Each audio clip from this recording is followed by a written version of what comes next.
Kovalam EB office.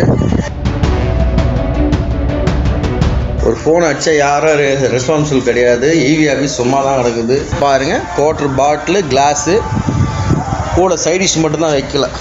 உள்ளே பார்த்தா பாய் தலைக்காணியோட இருக்குது எல்லாம். கோவளம் பகுதிகளில் இரவு பகலாக மின்சாரம் துண்டிக்கப்பட்டதாகவும் பொதுமக்கள் பலமுறை போன் செய்தும் மின் ஊழியர்கள் அழைப்பை ஏற்கவில்லை என்றும் கூறப்படுகிறது. இதனால் நேரில் சென்று கூறிவிடலாம் என ஒருவர் கோவளத்தில் உள்ள மின்வாரிய அலுவலகத்திற்கு சென்றுள்ளார். Kovalam EB office. கரண்ட்டு வருது போகுது, நைட்லேருந்து கரண்ட்டும் கிடையாது.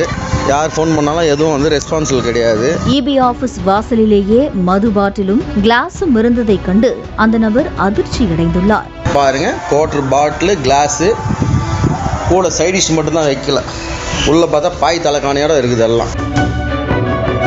மேலும் அலுவலகம் உள்ளே சென்றபோது உள்ளே ஒரு நபர் கூட இல்லாமல் இருந்தது தெரிய வந்துள்ளது. இதனால் விரக்தியடைந்த அந்த நபர் இதனை மொபைலில் வீடியோவாக எடுத்து சமூக வலைதளங்களில் பதிவிட்டுள்ளார்.